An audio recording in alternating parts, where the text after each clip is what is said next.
en esta jornada académica de la tarde-noche del viernes 15 de septiembre de 2023. Tema supremamente importante, supremamente valioso, y es nada menos que el análisis jurídico de la más reciente sentencia de la Corte Internacional de La Haya sobre el diferendo de Colombia con Nicaragua. Y traemos al abogado Andrés Usugamarín, un hombre especialista en varias disciplinas del derecho, quien nos va a hacer un análisis muy concreto con unos mapas y luego pasaremos a la parte de las preguntas y las respuestas. Pues Andrés, usted ya conoce la metodología, sabe que esto se coloca después en las redes y muchas personas lo ven, algunos expresan sus comentarios, pero lo más importante es que tenemos un documento muy valioso de carácter fílmico que nos va a servir después como referente para muchos aspectos del conocimiento de la relación internacional y de los problemas de seguridad y defensa nacional. Bienvenido, Andrés, y adelante. Bueno, muchas gracias, mi coronel. Un saludo especial para usted, para todos los miembros de la Fundación. Muy agradecido de nuevo, como siempre, por estas invitaciones tan importantes y para todos los que nos acompañan a esta hora que normalmente no están y que hoy los invité. Y sobre todo porque hoy es viernes, entonces se pone un poquito más complejo o complicado que la gente quisiera de pronto estar en temas académicos, pero muy agradecido precisamente por estar aquí.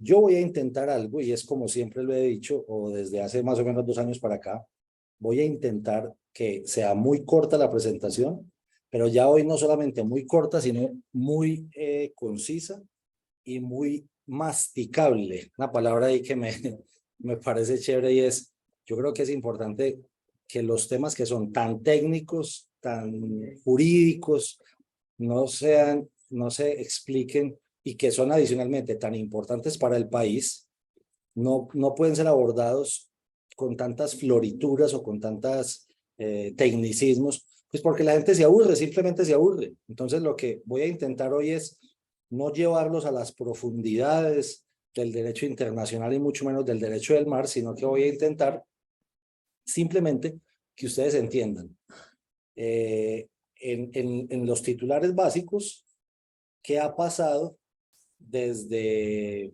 no sé, 22 años para acá, que estamos recibiendo una andanada de consecuencias de cosas que no se hicieron en su momento.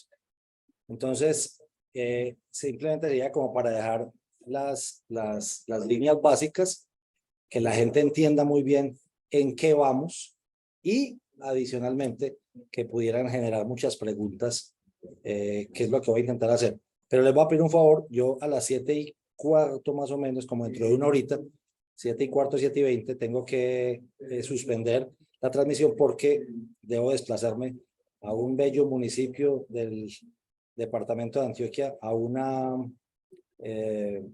diligencia profesional específicamente. Entonces, solo para pedirles esa disculpa. Entonces voy a empezar de una vez. ¿Listo? Muy bien. A ver, ¿cómo se avanza acá? Clic, enter. Enter. Listo. Entonces, hoy lo que vamos a ver es el tercer fallo del litigio Nicaragua versus Colombia. Pero para poder llegar a ese litigio o a ese fallo, habrá que ver, pues, al menos cuando uno menciona desde el título tercer fallo, pues al menos hay que dar una referencia sobre los otros dos y sobre el contexto de quién generó el fallo y por qué se genera el fallo. Yo creo que también será importante porque los medios de comunicación tratan a veces los temas de forma muy técnica, llevan unos súper expertos, pero no explican a veces mucho el contexto. ¿Qué es la Corte Internacional de Justicia? Entonces, ¿quiénes son estos personajes que hicieron el tercer fallo, pero que también hicieron el segundo y también hicieron el primero? Esto es una gente que es el principal órgano judicial de la Organización de las Naciones Unidas. Ojo pues, las Naciones Unidas que surgen después de esa gran guerra, la Segunda Guerra Mundial. Ese año es supremamente importante porque ahí acaba la Segunda Guerra Mundial y empiezan a crearse un poco de organismos internacionales que hasta el día de hoy, pues no voy a criticar, pero yo sí diría que no han funcionado como se pensaba que iban a funcionar o no han sido tan eficientes como creyéramos inicialmente. Esta corte empezó a funcionar en 1946 y tiene su sede en el Palacio de la Paz en La Haya, en los Países Bajos, pero está encargada de decidir las controversias jurídicas entre estados. Ojo, ¿por qué hago esta aclaración? Porque en ese mismo Palacio de la Paz en La Haya, o ahí al frente, queda otra corte que se suele confundir con esta, con la Corte Internacional de Justicia. Allá también queda la Corte Penal Internacional. En la Corte Penal Internacional hay otros magistrados y hacen otra cosa, que es juzgar personas, no estados, como en esta. Aquí se juzgan estados, en la otra se juzgan personas que hayan cometido crímenes de lesa humanidad y crímenes de guerra. Por eso el código de acá es, la normativa de acá es el derecho internacional público. En cambio, en la otra corte es el derecho penal internacional o el derecho internacional humanitario. Son dos cuerpos normativos totalmente distintos, pero que fíjese usted, quedaron en la misma ciudad, en La Haya, y a veces por falta de un poquito más de difusión de esto, la gente no entiende que son dos cosas distintas. Entonces, bueno, esa primera aclaración me parece importante. Segunda aclaración, bueno, ¿y quiénes son esos magistrados? ¿O quiénes son esos jueces? Que así les dicen. Son 15 jueces de diferentes países del mundo. 15, ojo. Elegidos por la Asamblea General y el Consejo de Seguridad en Nueva York. ¿Por qué Nueva York? Pues porque la ONU queda en Nueva York.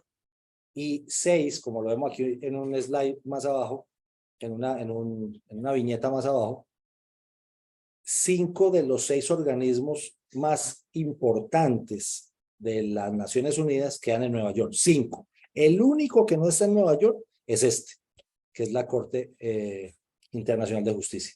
Fíjense ustedes qué curioso.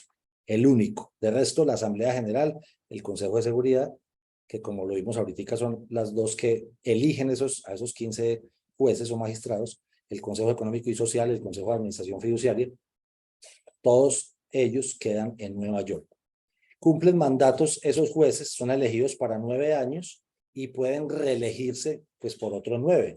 Esto es, cada juez de esos podría durar 18 años allá en la Corte Internacional de Justicia y tienen dedicación exclusiva, o sea, solamente se pueden dedicar a eso. Durante todo el tiempo que llevan, 70 y algo de años ya, 76 creo, han tenido 26 presidentes desde su creación. Los periodos para ser presidentes de esa corte son 3 años. Y durante esos 70 y algo de años que llevan, han sido 4 hispanos. El primero de todos, fíjense qué curioso, fue un salvadoreño. Esto pues le dejaría a uno mucho que pensar, al menos para investigar. El primero de ellos, salvadoreño, en el año 46. El segundo hispano fue en el año 67, un peruano. El tercero fue un uruguayo en el año 76 y el cuarto fue un argentino en el año 88. Como podemos darnos cuenta, han sido 3 suramericanos y un centroamericano de esos 4 hispanos, y de los 3 suramericanos, nunca un colombiano pues ha estado allá en esa presidencia, y estoy casi seguro que nunca ha estado tampoco en la corte.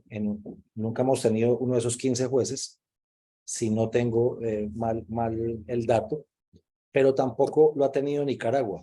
Pero a pesar de ello, Nicaragua sí ha hecho un gran lobby internacional y ha tenido su embajador en La Haya casi durante 40 años. O sea, ellos han entendido la importancia geopolítica de la situación y han tenido su gente allá siempre haciendo el lobby necesario o el filibusterismo necesario, como le quieran decir, para lograr los objetivos que yo creo que evidentemente han obtenido no solo con Colombia, sino con otros países, porque Nicaragua es un país conocido ampliamente dentro del concierto internacional como un país pleitero.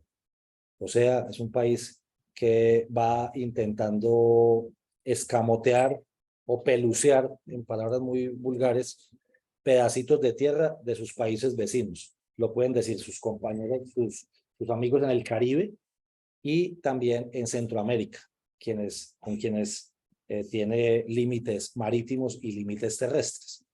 Y hay dos bloques de jueces, dentro de esos 15 jueces diferentes a hoy, los fuertes y los débiles. Mire, ese Consejo de Seguridad de la ONU, que yo creo que aquí mi coronel Villamarín siempre, o ya lo ha mencionado bastantes veces, siempre tiene representantes ahí. Ellos saben la importancia de tener jueces en ese tribunal o en esa corte.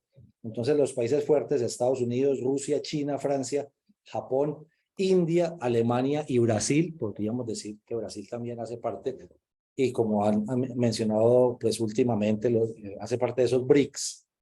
Y de los débiles a hoy tiene un juez, tiene jueces Eslovaquia, tiene juez Marruecos, Somalia, Uganda, Líbano, Jamaica, Australia. Mire qué curioso, de los débiles, Eslovaquia es el único europeo, pero hay muchos africanos. Y otro del Caribe, que es una de las Antillas Mayores, Jamaica.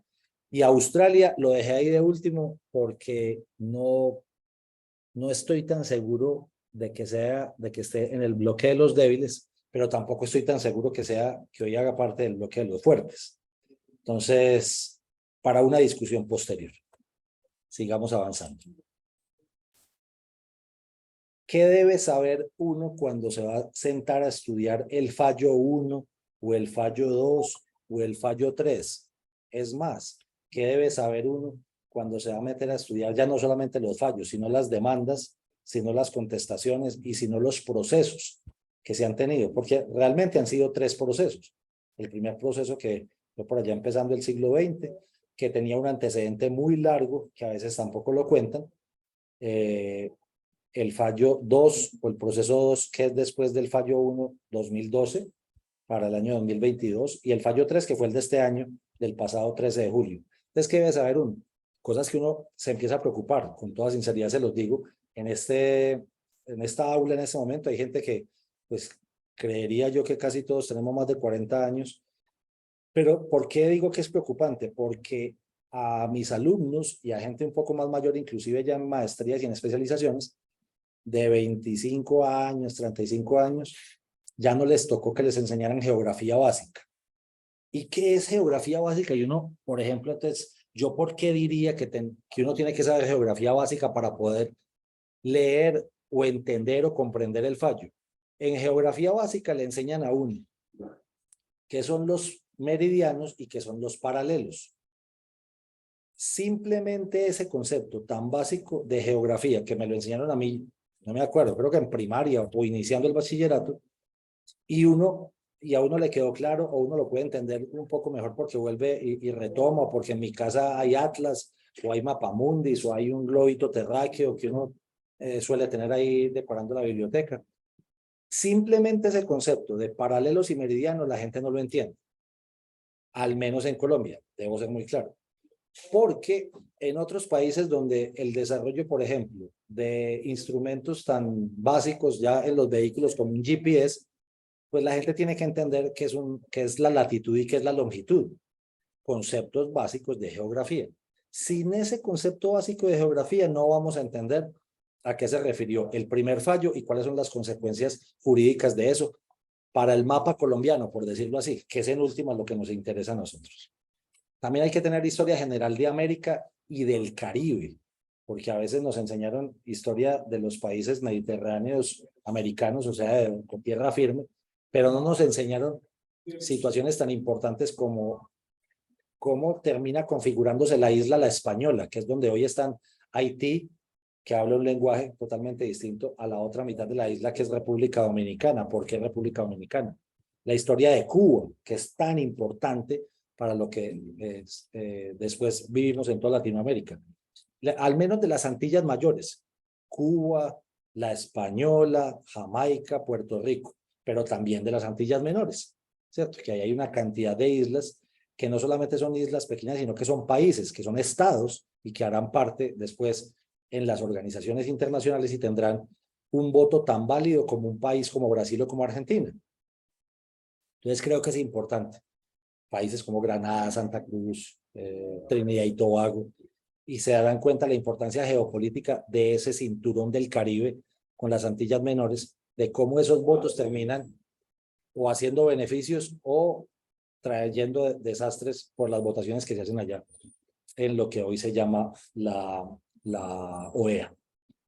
También historia específica y minuciosa de Colombia, sin entender, y de Nicaragua, por supuesto, sin entender que el territorio de la Nueva Granada iba hasta lo que hoy es la costa Mosquitia, será imposible entender el fallo, porque precisamente por eso es que se hace la proyección que se tenía por allá en la cédula real de 1803, y por eso fue que tocó llegar a un acuerdo en 1928.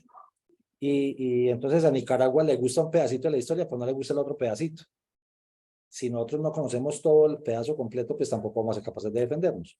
También habrá que saber ya un tema un poco más de abogados, porque mire que hasta ahí, hasta ese momento, los 3 primeros ítems son de simple bachiller, de alguien que no tiene que ser abogado para saber esto. Pero ya si se va a meter en el estudio de los fallos y de los procesos, también habrá que saber algo de derecho internacional público. Y mire que se me olvidó ahí, algo de geopolítica, que es un tema tan importante.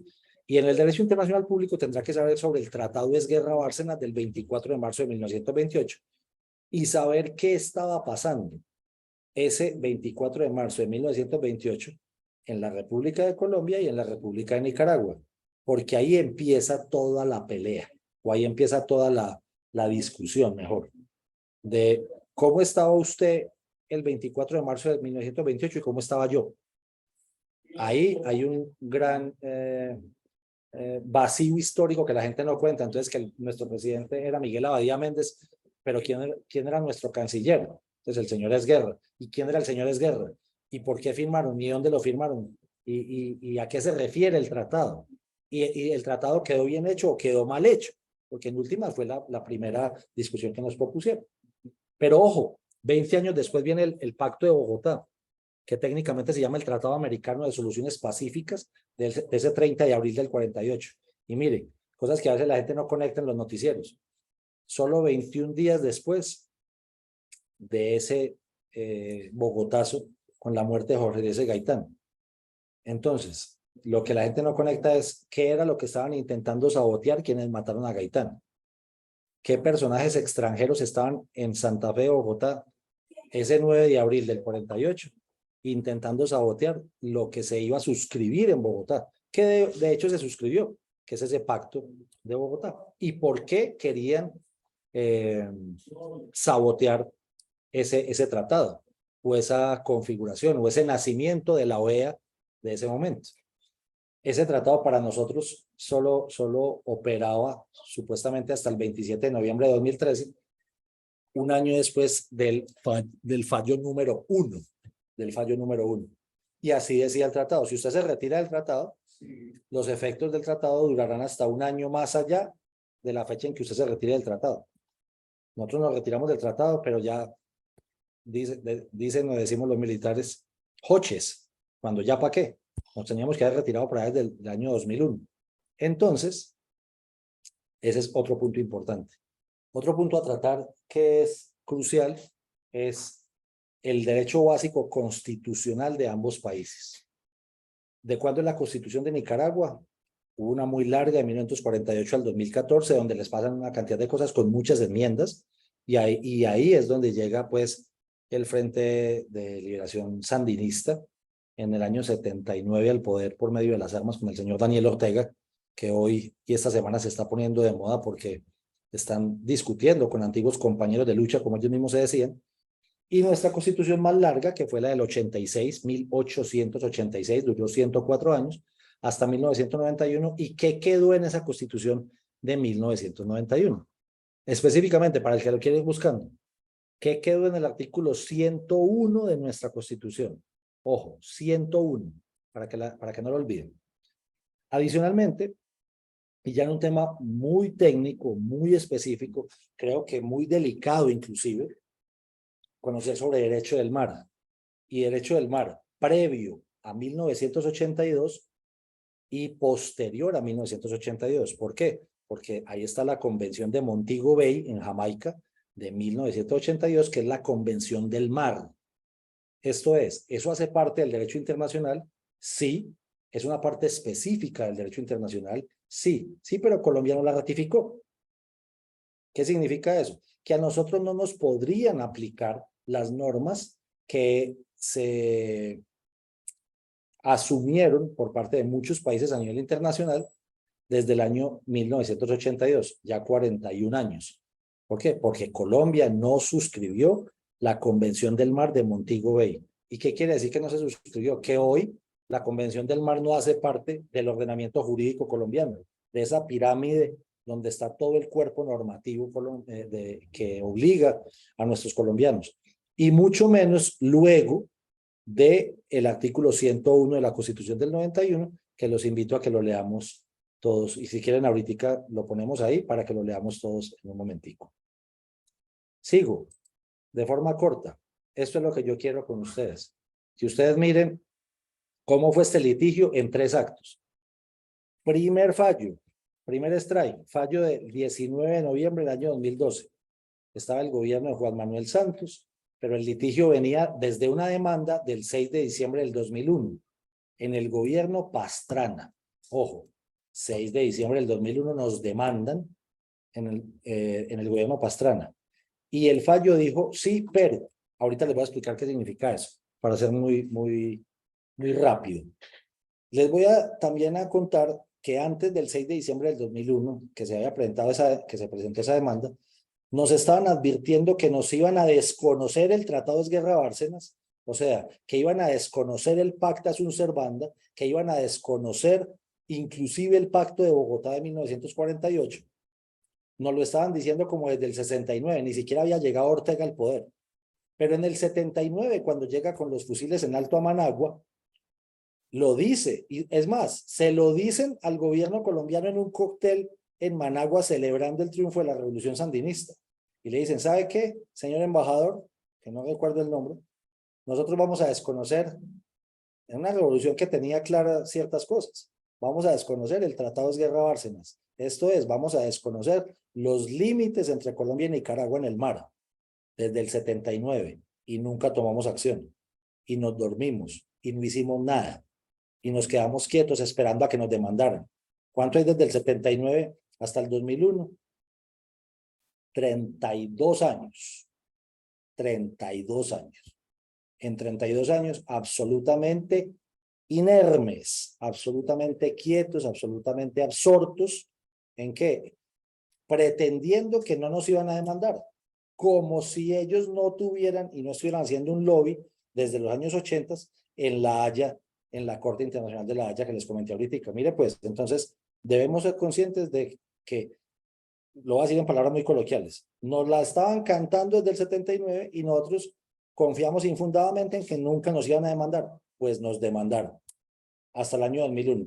Y les cuento algo peor. No solamente nunca esperamos que nos demandaran, sino que adicionalmente en la contestación de esa demanda la presentamos extemporáneamente. Imagínense pues el nivel de nuestros abogados estatales, de nuestra Cancillería en los primeros años del siglo XXI.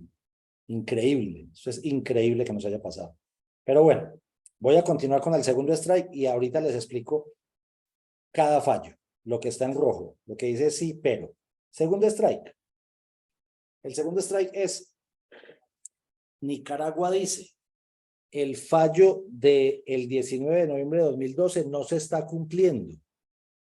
Colombia no lo ha querido cumplir. Es como en derecho, para los que sean abogados y estén ahí en sintonía en ese momento, es como si a uno le pusieran una demanda ejecutiva. Una cosa es una demanda ordinaria donde no hay título ejecutivo para cobrar. Esto es, yo solamente tengo la prueba testimonial o alguna inferencia de que tengo alguna obligación, Pero ya el fallo, en el proceso 2 es, yo ya tengo, lo que dice Nicaragua es, yo ya tengo una sentencia en la mano que me dice tal cosa, que me dice que el nuevo mapa es así. Hágame el favor, señora Corte, y dígale a Colombia que me cumple el fallo de 2012. Ese fue el fallo número 2, al que yo hoy le puse de forma coloquial segundo strike. ¿Qué dijo? Y esa demanda pues la ingresan por allá como en el año 2014, 2013, 2014, porque ellos querían que el fallo se diera de forma inmediata, que el cumplimiento del fallo fuera de forma inmediata. Cosa que a nosotros nos es imposible cumplir porque tenemos que el artículo 101 en nuestra Constitución. Volvemos al tema. Lo estoy intentando hacer de forma muy coloquial para que todos estemos entendiendo, seamos o no seamos abogados. Y ahí, ¿qué le dijo la Corte hasta el año 2022? Casi 10 años se demoró la Corte para fallar ese ejecutivo, entre comillas. Le dijo, sí, pero no, y arreglen. Esto es, Colombia no ha cumplido con el fallo, evidentemente, y está violando algo de soberanía que yo le di a Nicaragua, pero Nicaragua está midiendo mal lo que está diciendo, o sea, me está intentando manipular y decir que se cuenta desde una parte anterior a lo que realmente yo dije cómo se contaba. Entonces, básicamente ese es el segundo fallo. Y el tercer fallo fue el 13 de julio pasado. Esto es, hace exactamente 2 meses, ¿cierto? Hace 2 meses, la Corte falla por tercera vez en la pelea, ya durante el gobierno Petro. La demanda era en el gobierno Santos, o sea, en el gobierno Santos metieron 2 demandas los nicaragüenses, una para que les hicieran cumplimiento del fallo número 1 y otra para esto que era un tema específico, que era plataforma continental extendida, para ser muy sucinto y muy coloquial. ¿Qué estaban pidiendo? Que se contara más allá de las 200 millas, como 350 millas, o sea, ellos estaban a punto de llegar a Cartagena. Les voy a mostrar el mapa de lo que estaban pidiendo. Mire, esto era lo que pedían. Ahí se ve el cursor también. No sé quién me está escuchando. Sí, sí, sí, se ve el cursor. Ah, bueno. Entonces, miren, Nicaragua es lo que está en amarillo, Colombia es lo que está en verde. El fallo de primera era este. Este fue el fallo del 19 de noviembre del 2012, donde nos quedan encapsuladas 2 de nuestros accidentes geográficos, Quitasueño y Serrana. Y evidentemente nos dice la Corte que ya no son nuestros como 75.000 kilómetros de mar territorial. ¿Listo? Y esa es la delineación. Pero ellos en la demanda número 2 y 3 lo que estaban pidiendo era esto. Ir más allá inclusive de lo que les habían dado en el fallo número 1. Esa línea roja que ustedes están viendo acá y la estoy señalando con el cursor, hasta ahí querían llegar ellos. O sea, ya no les bastaba lo que habían logrado en el fallo número 1, sino que la plataforma continental, que es lo que va por debajo de la superficie, de la llanura abisal, de una cantidad de accidentes geográficos que no les puedo explicar en este momento, que van por debajo del mar, se extendiera hasta acá. Absolutamente desproporcionado. Serían los dueños prácticamente de todo el Caribe. Entonces, ese es el fallo número 3, o a lo que se debió referir el fallo número 3 del 13 de julio pasado. Esa era la pretensión. Pero entonces volvamos al fallo número 1 para explicarles básicamente qué fue lo que dijo la Corte en un resumen. Le dijo, ¿qué pedía Nicaragua? Nicaragua dijo, mire, yo no firmé el Tratado de Esguerra-Bárcenas de 1928, el 24 de marzo. No lo firmé en libertad.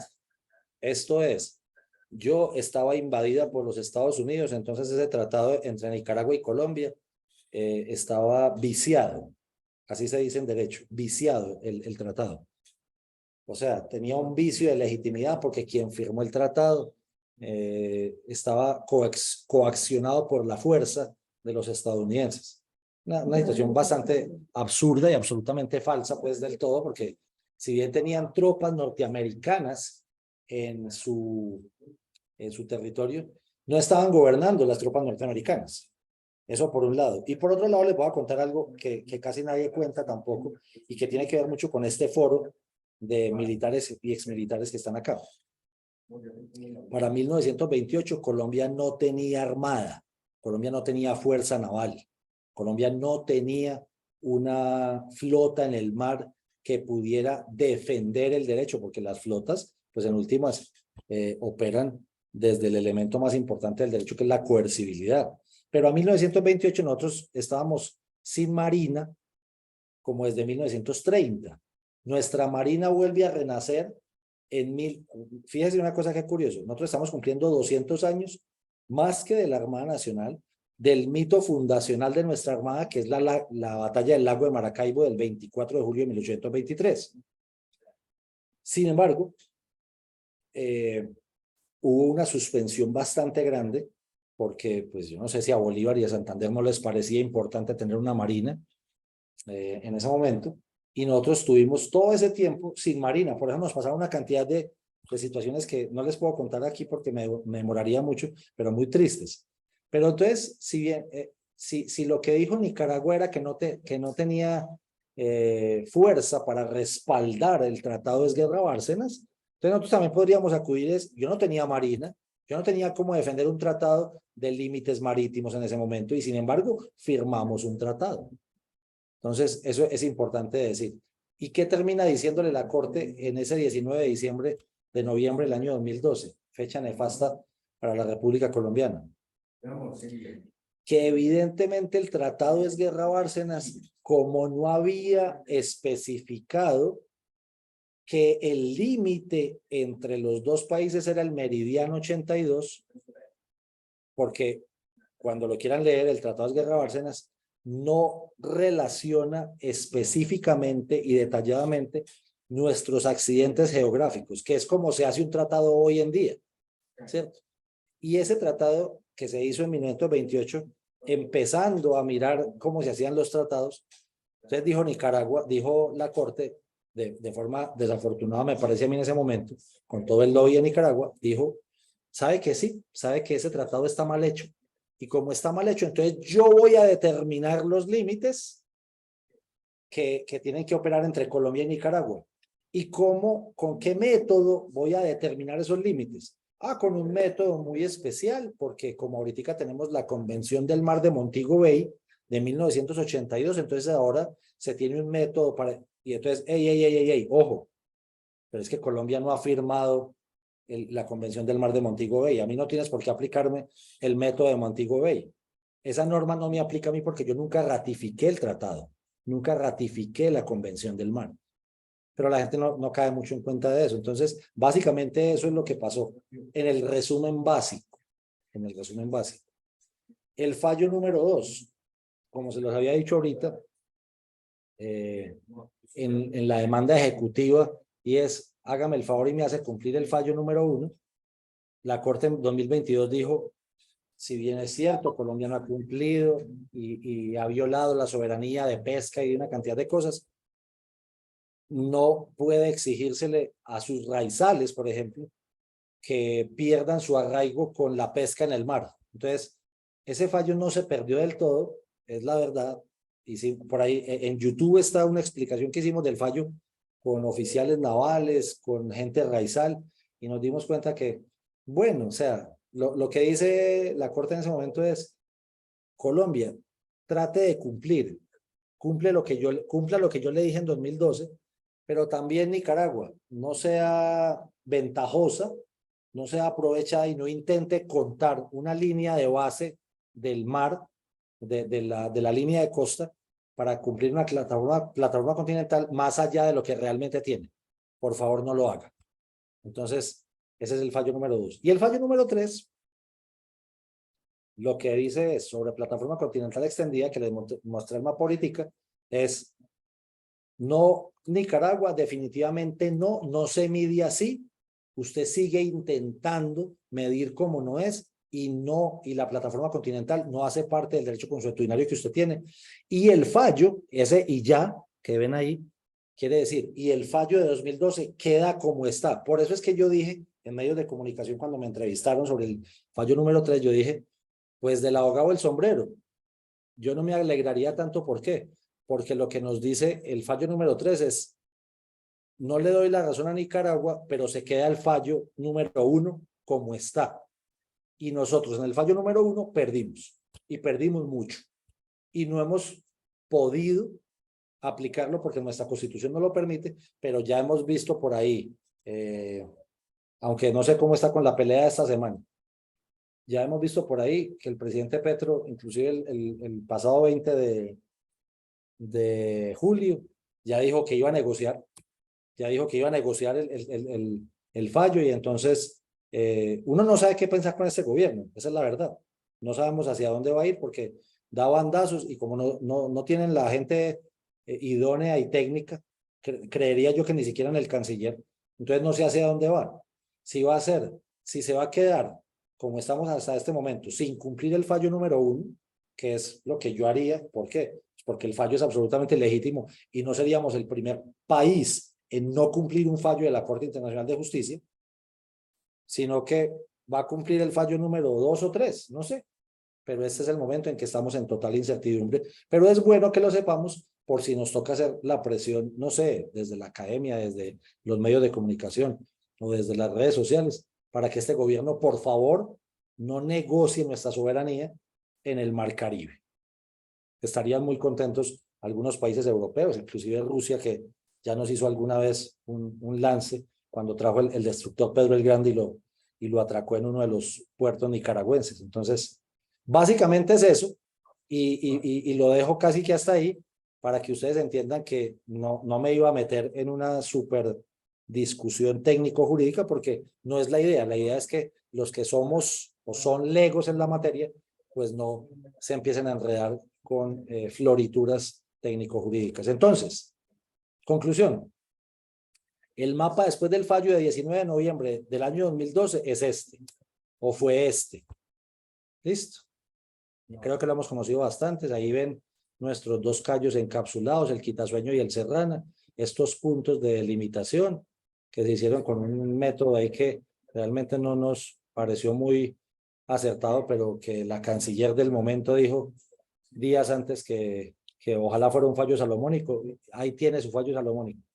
Desafortunadísimas las expresiones de la señora canciller María Ángela Holguín del momento.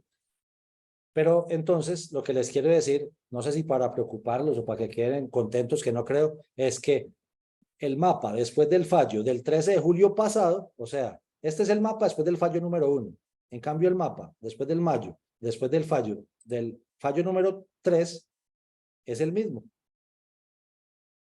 Así de simple. Es exactamente el mismo. Entonces, como decía una canción por ahí de un grupo argentino, no hay nada que celebrar. Al menos yo no celebro el fallo número 3. ¿Listo? Entonces, ahí queda la explicación básica, que es la que uno debe tener en la cabeza para poder hablar reunido con los amigos en la casa o en la finca o tomando cerveza en el club de oficiales, en la cámara de oficiales o en la barraca o donde estén todos para hacerlo de forma más fácil. Muchísimas gracias. Muchas gracias, mi capitán.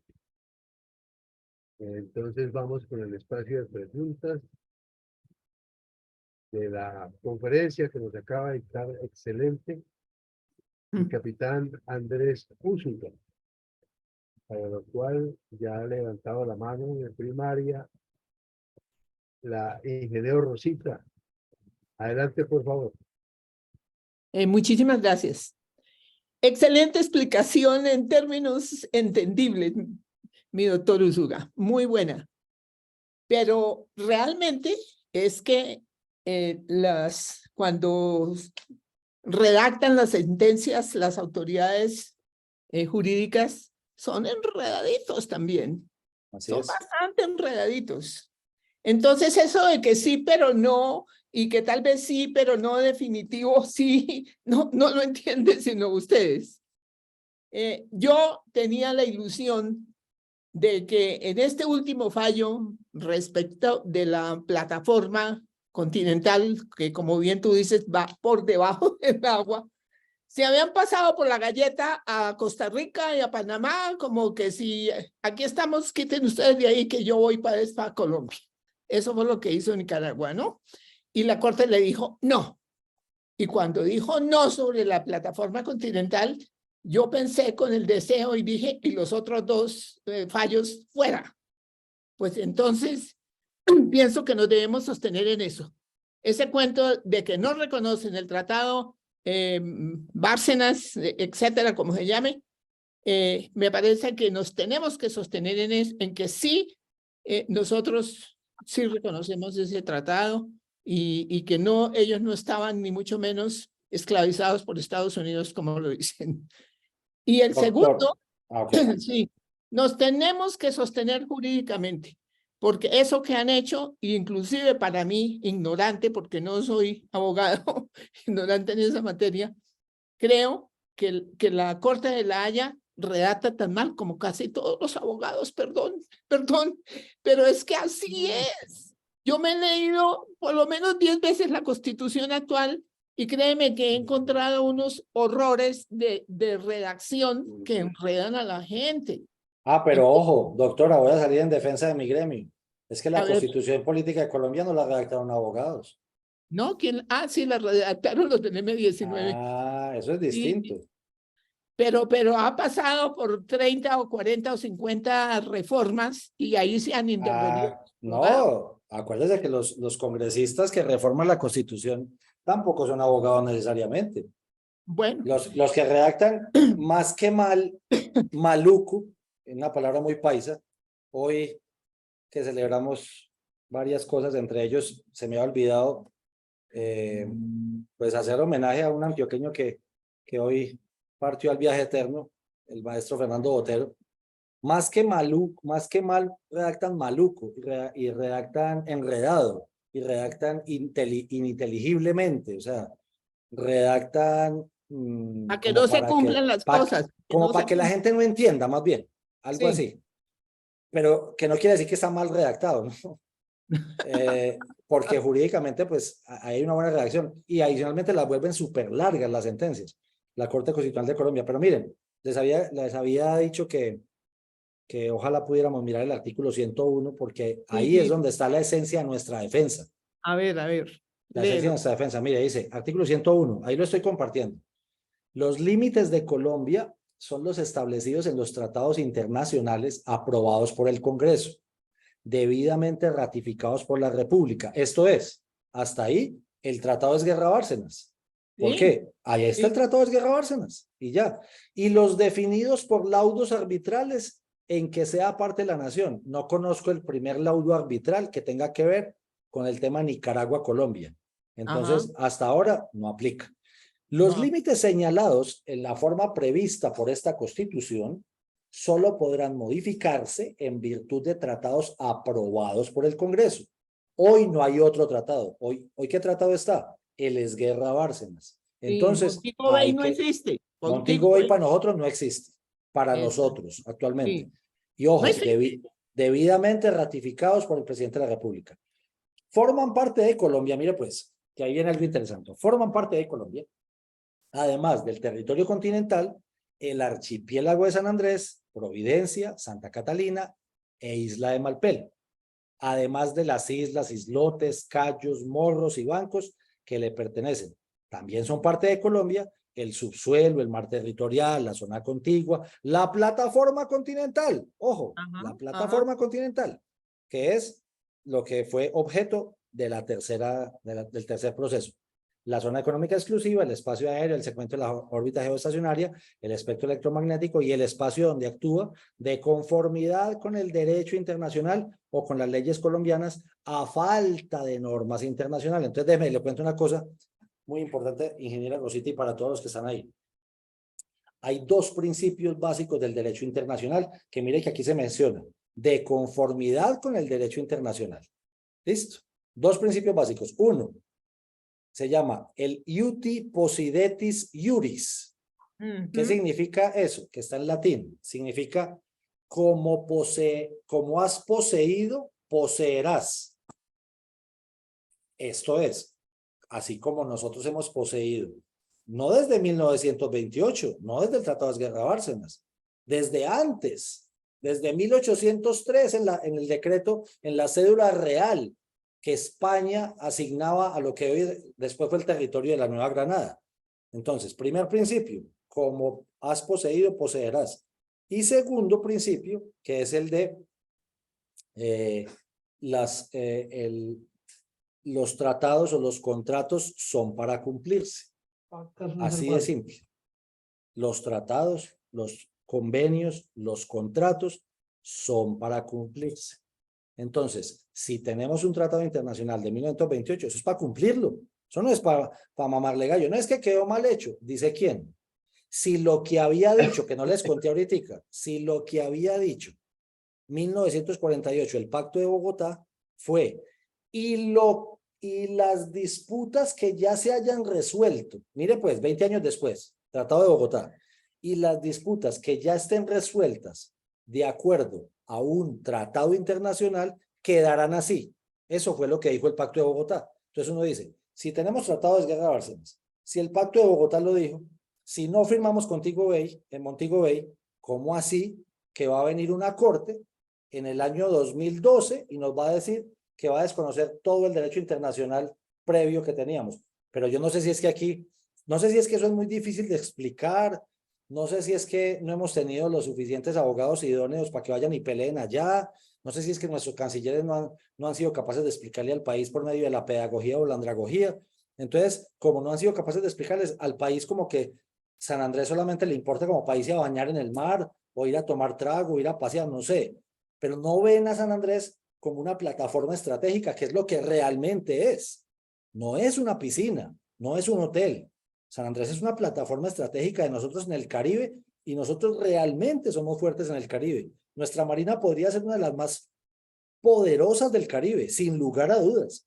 Pero parece ser que no, o no le convienen los políticos, o los políticos mismos no entienden eso, no entienden la importancia geoestratégica y oceanopolítica de la isla, ni de los Cayos. Entonces, eso es lo preocupante, y yo creo que es lo importante de que hagamos programas como este y que queden grabados para poderlos seguir difundiendo. O sea, Sí, coronel, mi capitán, buenas. Dentro de las presentaciones que tenemos y para que nos pueda rendir, porque mi capitán ya está a 15 minutos de retirarse de la Sí, sala. señor. Entonces, hay unas preguntas a través del Facebook. Entre otras, traen un excelente saludo por el exponente, a mi parecer, el mejor en este tema. Y dice lo siguiente, Aníbal Ríos. Pregunta, pues ya en parte parece que ha resuelto esta pregunta. ¿Por qué se pronuncia cuando de límites marítimos se trata lo que se llama el Pacto de Bogotá? Voy a ser muy sincero, mi coronel. El señor Aníbal está por ahí. Si le pueden abrir cámara, No, o si le pueden abrir micrófono. Ha dejado bueno. el link. está en Facebook, no está en cámara. Ok. Porque no me queda clara la pregunta, pero voy a intentar responder de lo que entiendo. Si los límites marítimos también estaban integrados en lo que había decidido el Pacto de Bogotá 20 años después del Tratado de Guerra Bárcenas. Sí, es mi opinión. ¿Por qué? Porque el Pacto de Bogotá no habló de en los límites terrestres una cosa y en los límites marítimos otra. Simplemente habló de las disputas que estén resueltas según tratados internacionales, quedarán así. Punto. No definió más. Y donde el autor no interpreta más allá, no tiene por qué el que está haciendo hermenéutica, como la Corte, interpretar más allá del Pacto de Bogotá. Lo que yo miro es que el Pacto de Bogotá nosotros nos lo aplican como en disfavor de nosotros, pero cuando nos conviene lo que está ahí, entonces no nos lo aplican, o nos lo aplican en disfavor.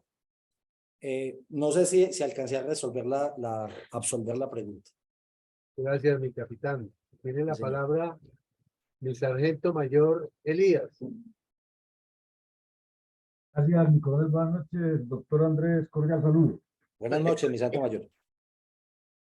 Doctor, bueno, este fallo número 3, pues que con tanto bombo y platillo está acelerando este gobierno, pues es un pírrico triunfo porque realmente lo que pasó fue que no perdimos más, según nos acaba de explicar en su conferencia. Así Mi es. pregunta es la siguiente, doctor. ¿Qué pasa si Colombia se niega rotundamente a cumplir el fallo número 1, desconoce este fallo? ¿Qué puede pasar? ¿Qué medidas le pueden aplicar la Corte Internacional? Gracias, doctor. Mi santo mayor, yo le voy a ser muy sincero. Mira, hay una cosa que, o sea, parece chiste, pero no lo es. Y yo lo digo a veces en clase y la gente se ríe, pero a mí me encanta el derecho internacional público, como se han podido dar cuenta, ¿cierto? De esto hay pocas especializaciones en Colombia, pero hay especializaciones en Europa y en Estados Unidos. Pero el derecho internacional público tiene unas características que lo ponen a uno a pensar muchas cosas. Por ejemplo, el derecho internacional público no cuenta con un elemento esencial para que sea derecho. Esto es, el derecho internacional público, cualquier derecho, cualquiera, derecho civil, penal, laboral, comercial, administrativo, cualquier derecho, está respaldado por un elemento de la esencia del derecho que es la coercibilidad. Esto es, que cuando alguien no cumpla con ese derecho, con un derecho que está, o una obligación que está impuesta, no sé, en un tratado, en un convenio, en un contrato, en lo que sea, en la Constitución, en la ley, se pueda incluso hacer cumplir por la fuerza eso que está en esa disposición. Eso significa coercibilidad. Que si no se cumple voluntariamente una disposición jurídica, un texto positivo, o sea, un texto normativo, se puede hacer incluso cumplir por la fuerza. Entonces la pregunta mía es, ¿a mí me van a hacer cumplir por la fuerza un fallo de la Corte Internacional de Justicia? ¿Cómo? ¿Me van a mandar los cascos azules para que cumpla el fallo en el mar? ¿Cómo me lo van a hacer cumplir? ¿Por qué tantos países con fallos en contra de ellos no han cumplido los fallos y no ha pasado nada? Entonces nos asustan con algo, ¿cierto? Estos personajes que tenemos aquí, pues, sabios, que incluso ni siquiera son sabios del derecho, sino sabios de otra cosa, dicen, no, es que vamos a quedar en la comunidad internacional como unos parias, que no cumplimos con los fallos internacionales. Eso es supremamente grave, es supremamente delicado. Nos mirarán con ojos feos en la comunidad internacional. Van a suspender tratados de comercio, van a dejar de hacer intercambio de bienes y servicios con nosotros. Yo no creo. Yo no creo. ¿Por qué? Miren cuáles países no cumplen los fallos de la Corte Internacional de Justicia y ahí se sigue negociando. ¿Por qué? Porque el derecho internacional público, que era lo que les iba a decir que parecía un chiste, es el derecho internacional público ni es derecho, ni es internacional, ni es público. ¿Por qué? Porque no tiene coercibilidad real. Son temas de confianza que pasan más por la geopolítica que por el derecho. Y la política o la geopolítica no es un tema que se pueda medir en parágrafos o en artículos o en incisos.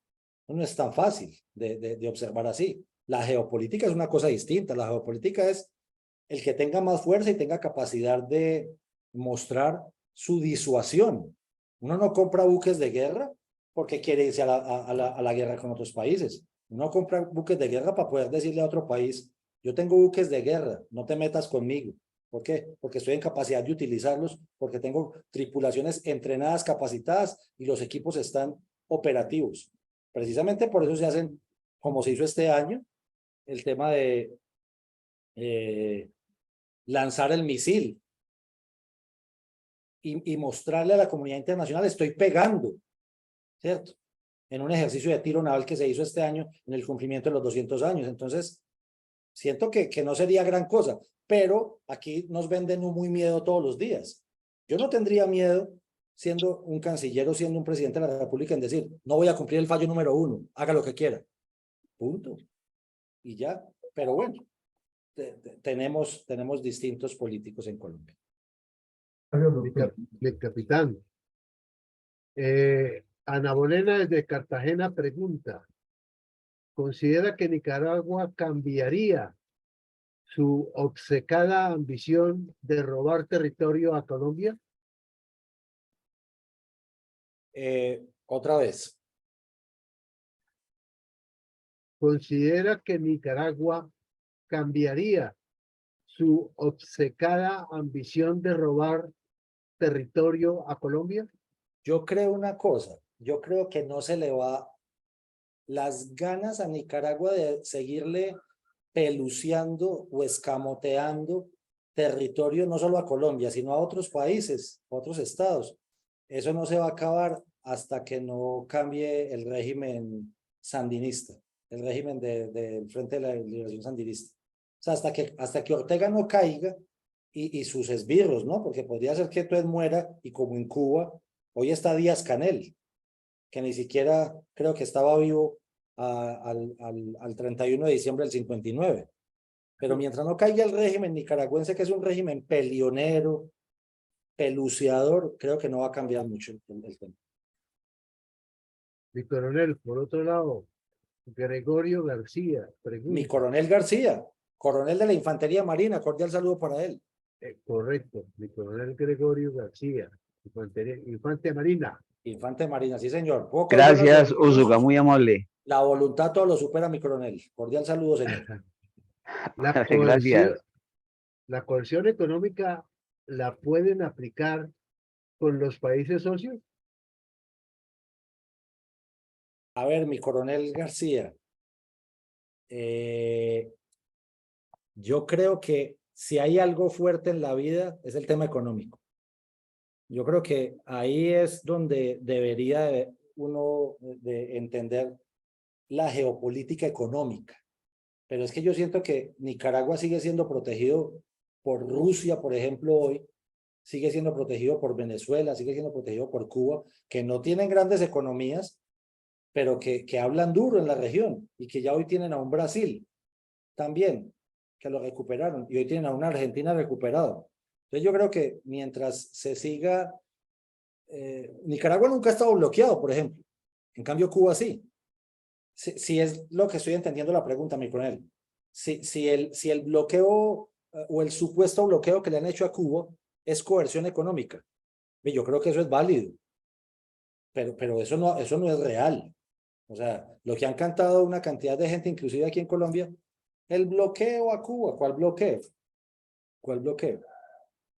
Cuba sigue obteniendo, y si están cantando independencia y autonomía, entonces, ¿por qué les afecta un bloqueo? Si uno es verdaderamente independiente y autónomo y no le copio a ninguno de los países que están alineados con el Fondo Monetario Internacional y con el Banco Mundial, entonces, ¿de qué se queja de bloqueo? Usted debe ser autosostenible en agricultura, debe ser autosostenible en tecnología, no sé. Entonces, yo creería que eso se puede aplicar, pero no lo podrían aplicar a nosotros, creo que es la pregunta. Eso depende de la geopolítica, más de la geopolítica que del derecho internacional. Mi coronel, ¿tiene alguna otra observación a la pregunta? Buenas noches. Buenas noches, ¿ahí me escuchan? Ahí lo escucho, mi coronel, fuerte y claro, señor. Bueno, lo que dice, ambas posiciones son ciertas. ¿Por qué creen que Estados Unidos, la mayoría de los fallos de la Haya de Estados Unidos no les para bola ni les presta atención? Porque eso es una realidad de apuño, lo mismo que Inglaterra, con las Malvinas. Tantas veces se llevó ese tratado a la Haya y nunca pudo fallar. Y una vez trató de hacerlo y Inglaterra dijo que no. Entonces lo mismo pasa. Como usted dice, depende del poder que tenga cada país o cada nación. Eso depende de sus decisiones. Pero países como nosotros, que dependemos de organizaciones, de ONGs, de tribunales internacionales, a nosotros, aparte de la coercitividad económica, está también la coerción política que nos pueden hacer en bloque. Pero ahí es donde está el chiste, mi coronel. Tenemos que dejar de depender de esa diplomacia meliflua que nos ha amarrado las decisiones durante mucho tiempo. Porque si no la van a aplicar a nosotros, ¿por qué no la aplican a otros países, pues? No, estoy de acuerdo, y eso es cierto. Por ahí vi un comentario que también es muy cierto y es al respecto, porque todos todos los estamentos, tanto en los 13 ministerios, partiendo del Ministerio de Defensa hasta el Ministerio del Gobierno, no tienen esta capacidad o esta posición de pararse y decir, un momentico, no vamos a atender el primer fallo que nos quitó todo el mar, más de 75.000. Entonces, no tenemos la capacidad de derecho internacional para plantarnos y decirnos, un momentico, Colombia no va a acatar ese fallo, punto. Y le cuento No una más tenemos triste, mi esa coronel. conciencia, no Le cuento una tenemos más esa triste, mi conciencia. coronel. La Universidad del Rosario hizo un esfuerzo grande en compañía de unos oficiales de la Marina de Colombia muy importantes. Saludo especial para mi coronel, para mi capitán William Pedrosa a esta hora y para el próximo señor almirante, mi capitán Germán León. Y abrieron la primera cohorte de Derecho del Mar. Oye, y se quedó en primera cohorte. No hubo gente. No hay abogados que quieran estudiar Derecho del Mar. Cuando ya está montada y mínimo van a dejar perder el registro calificado porque no hay gente que se haya inscrito. Tristemente, se pierden esas oportunidades. Pero voy a dejar que aquí está Luis Humberto Pachón Buitrago, va a preguntar porque ya se me está acabando el tiempo. Sí, señor. Adelante, Coronel señor. Pachón, adelante. Adelante, mi coronel. Señor capitán Ulsuga, muchas gracias por la explicación y la claridad que hizo sobre este aspecto. Esa división de grupo fuerte y débil de la Corte Internacional de Justicia, ¿ha sido permanente o es una casualidad en estos últimos tiempos y qué implicación tiene en el futuro? Porque ya pues lo que pasó, pasó. Gracias, mi coronel. No, eso es una línea permanente. O sea, si hay algo que tienen claro los países hegemónicos, los más grandes hegemones, es que tienen que tener a alguien en la corte. Ellos nunca sueltan eso. Los que cambian son los débiles, ¿no? Estados Unidos, Rusia, Francia, Japón, China, nunca dejan de tener un juez ahí, un magistrado. Nunca. Porque ellos saben la importancia de tener sus intereses ahí. Los que cambian son Uganda, Somalia, pero y con todo y eso, entonces uno lo que dice es, oiga, ¿y si llevan a Uganda y a Somalia? ¿Por qué no me llevan a mí? ¿Por qué si no llevan a Eslovenia? Pero yo no he visto el primer gobierno nuestro que haga un lobby internacional para llevar un juez colombiano al tribunal. Y tampoco al verdadero tribunal, que es el Tribunal del Mar, de La Haya, queda en Alemania. No, acabo de olvidar la ciudad. Hay un verdadero tribunal de derecho del mar, ya no de derecho internacional, sino de derecho del mar específico, que queda en Alemania. Entonces uno lo que dice es, hombre, si los gobiernos no entienden la importancia de hacer ese lobby, pero también podría ser porque no le ven la importancia de hacer el lobby porque no tenemos los expertos en eso, aunque yo creo que sí. Mire que en el tercer fallo integraron al equipo colombiano a alguien muy importante, el doctor Eduardo Valencia. Si hay alguien que sepa sobre derecho internacional público y derecho internacional y derecho del mar en Colombia, es Eduardo Valencia. Pero lo integraron ya para el último fallo. ¿Y por qué? Porque el señor ni siquiera vive en Colombia. Entonces, también hemos dejado fugar cerebros que son los que saben de estos temas que son realmente geoestratégicos, y a los que nos gustan estos temas, pues evidentemente los gobiernos nunca nos van a postular porque nosotros no somos políticamente correctos. Básicamente es por ese lado. Y capitán, Sí, Gracias. tenemos un Con par gusto, de mi coronel. aportes finales. Astrid, mi coronel, mi capitán, entiendo. El mayor problema que viene diciendo el profesor tiene Colombia es que no se ha preparado en las universidades Sí es. para hacer estas defensas de su territorio marítimo. De allí que no existan materias, especializaciones, ni siquiera diplomados en derecho del mar y derecho marítimo, que son diferentes. Y la pregunta final que tengo en el Facebook es de Jaime Martínez, pero considero que ya no lo ha respondido mi capitán. Dice, ¿qué pasa si Colombia no acata el fallo del 2012? Para nada. Es O sea, lo máximo que podría pasar es lo siguiente, para serles bien sincero, entonces ya con mucha realidad, y creo que con eso finalizaría para la intervención final de mi coronel Villamarín. Nicaragua nos va a declarar la guerra para el cumplimiento del fallo número 1. es que la declare. Y miraremos qué pasa. ¿Será que no tenemos una fuerza naval competente para ir a la guerra con Nicaragua?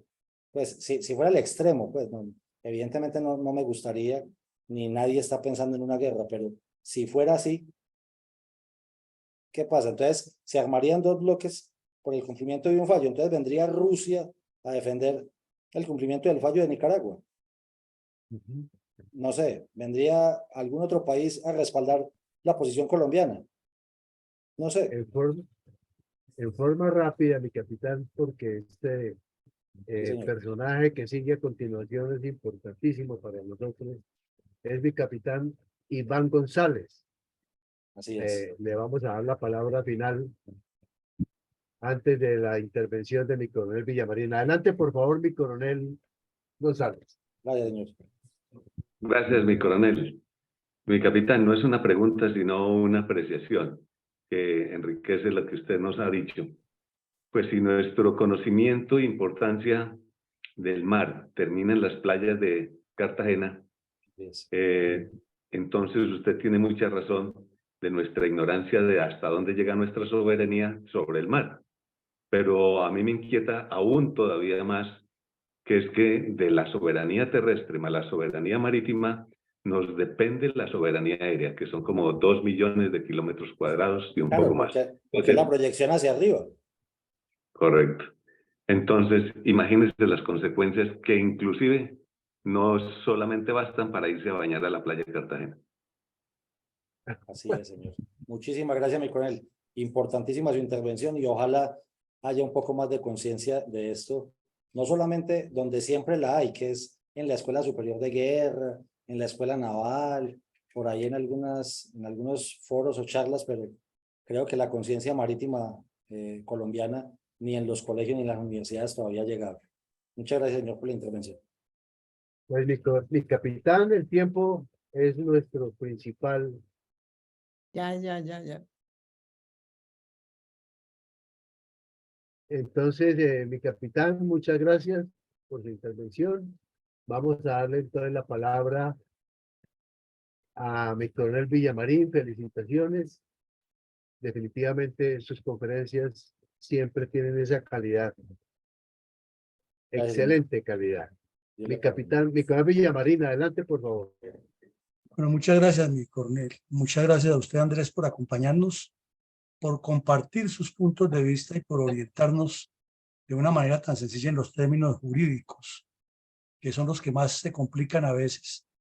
Y sobre todo que hay una cantidad de fallas enormes de parte de Colombia. Esto viene desde la pérdida del canal de Panamá, cuando Estados Unidos metió la mano que construiría un canal, y luego el tratado Laya-Kellogg que nos terminó de llevar contra la pared. Y quiero hacer una precisión, Esguerra no era el ministro era un señor de apellido Uribe.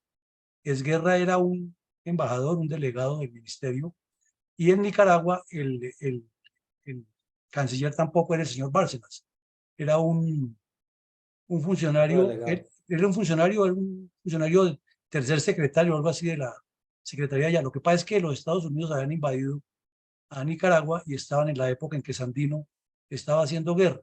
Entonces, cuando Somoza se vio perdido, fue el primero en desconocer a Colombia y hizo un contrato para que Estados Unidos explorara petróleo en el mar colombiano, y Alfonso López, que era el canciller, tomó una decisión muy valiente, le envió una carta, una nota de protesta.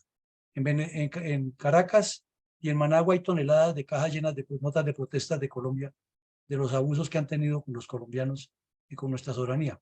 Luego, en el 79, cuando triunfaron los comunistas, Ortega no solo que hizo lo que nos explicaba Andrés, sino que con un bandido que viene ahora a pedir asilo a Colombia y le dan en los medios de comunicación a cada rato preeminencia, que llama Sergio Ramírez, ese delincuente fue uno de los 5 que firmó con Violeta Chamorro y otros 4 miembros de la Junta Sandinista un documento en el que dice que desconocen ese fallo y que San Andrés es territorio, que desconocen ese tratado, y que San Andrés es territorio de ellos. Y nuestro canciller, Diego Uribe Vargas, la respuesta que dio era que le han echado un chiste, y ahí terminó todo. Y Belisario Betancur andaba detrás de un premio Nobel de Paz, y entonces andaba metido en Centroamérica con lo de Contadora y no tocó para nada. De ahí para allá Andrés Pastrana tomó otra decisión de mucho carácter. Le dijo a Ortega que no asistía a la posesión de él como presidente. Uy, Una decisión pero templadísima. una Y la otra que valentía. hizo fue que le dijo al canciller Fernández de Soto, que era otro de esos de dedo parado que han malgobernado a Colombia y han estado en la Cancillería, que fuera a la sede de la UNESCO en París y colocar una carta que la hubiera redactado mejor un niño de kinder, diciéndole que Colombia se retiraba del pacto de Bogotá, cuando usted me lo explicó muy bien que eso tenía unas cláusulas que eran de un año. Y luego el presidente Uribe, que hubo una primera parte del fallo, y entonces puso de canciller a un señor que acababa de salir de un secuestro, y luego a una persona que no lo conocían ni los empleados de la Cancillería, un señor que duró allí. Y entonces cuando vino Santos, él andaba más pendiente de su premio Nobel de Paz y no quería pelear con nadie, y por eso nos pegaron el golpe. Entonces, en conclusión, esto ha sido una cuestión de falta de estrategia. El señor Valencia sí estuvo ya. Él hizo parte de los que fallaron en primera instancia y de los que se ganaron, pues fallaron, digo, se equivocaron en el primer fallo, no que fallaron en primera instancia, sino se equivocaron en ese primer fallo y se ganaron una millonada de 9.000 millones de pesos, algo así les pagaron. Eso lo publicaron. Es más, en mi libro Pacto Salomónico está escrito todo ese dato. Pero finalmente, lo que aquí hicieron fue que, lo que usted dijo, nos cambiaron un perro de 5 millones de dólares por 2 gatos de 2,5 millones y salimos contentos y Petro anda diciendo que ganamos. Entonces, lo que usted nos toca es fundamental. Creo, Andrés, que nos toca hacer después otro ejercicio y me gustaría que usted con mi coronel González, que dominan toda esta temática, lo hacemos y me ofrezco de mediador para hacer este ejercicio y lo programamos. A todos, muchísimas gracias. Andrés tiene afán de irse y estamos demorando. Que Dios nos bendiga y nos vemos la próxima semana. Y un Dios le pague a usted también, Andrés, por estarnos ilustrando. Un abrazo muy especial. Dios los bendiga. Andrés, muchas gracias. Hoy estamos cumpliendo 87 años de la Universidad Pontificia Bolivariana, mi alma mater. Un saludo especial para todos los bolivarianos que están ahí en el escuchándonos. Un abrazo muy especial. Dios los bendiga. Saludos desde Antioquia. No se te olviden las otras